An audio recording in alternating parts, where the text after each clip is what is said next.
Good day, I'm Theodore Henry, and this is your JIS News for Thursday, May 3. Government is partnering with the European Union and the Caribbean Development Export Agency to provide assistance to the small and medium enterprise SME sector. The Direct Assistance Grant Scheme, DAGS, was launched on Tuesday simultaneously with a workshop to help entrepreneurs. Under DAGS, registered SMEs with potential to export products and services are reimbursed up to 70% of the total value of their products. This administration will continue to take meaningful steps that will enable entrepreneurs to turn their ideas into reality and promote innovation and capacity building that will strengthen the sector. Jamaica is among 15 CARIFORUM countries benefiting from the scheme. The island accounts for the largest number of grant contracts, the most beneficiaries, and the largest grant value of €1.6 million. Minister Vaz says this support to SMEs should help drive growth and continue reductions in the unemployment rate. The country recorded its lowest unemployment rate in over a decade when this January's figure dropped when compared to the same month in 2017. The House of Representatives has approved legislation that will assist customs administrators in monitoring and controlling the importation and trade of goods in Jamaica. The legislation was moved in Tuesday's sitting of Parliament by Finance Minister Dr. Nigel Clark. The Customs Tariff Revision Amendment Resolution 2018 repeals and replaces the first and fourth schedules of its predecessor. The approved resolution will make Jamaica compliant with amendments to the Common External Tariff (CET), which are based on the 2017 Harmonized System of Classifications of Goods. The World Customs Organization is responsible for the harmonized system, which is used as the basis for customs tariff and the collection of international trade statistics. It is regularly revised to ensure that it reflects changes in technology or in patterns of international trade. This Honourable House is invited to note that the amendments are not to impose higher tariffs.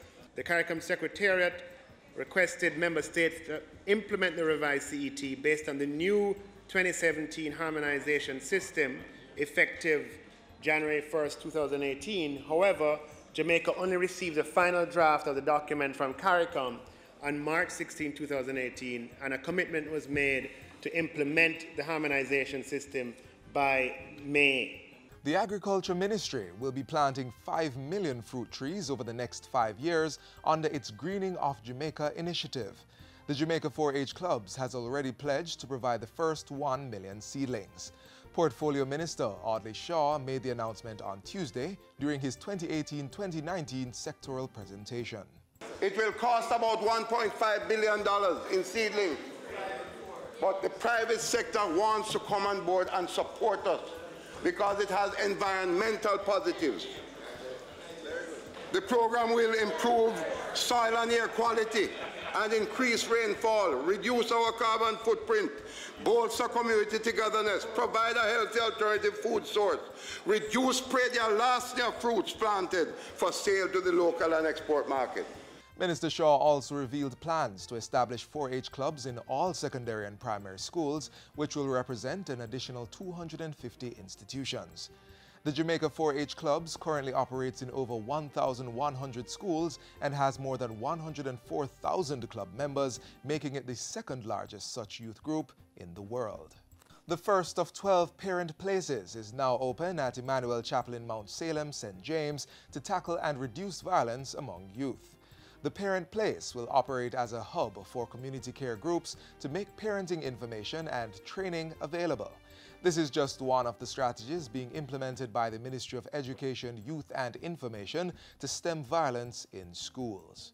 While it is true that there are many contributing factors to teenage delinquency and other forms of social dysfunction, the role of parents in shaping the values and attitudes of our children cannot be ignored. Attorney General Marlene Malahou-Fort says the center will provide a physical space where parents can learn from each other and accomplish the work that needs to be done. Children who have been taught well, who have been inculcated with good values, who learn good manners at an early stage, show up in life behaving better, and many times are outside of the criminal justice system.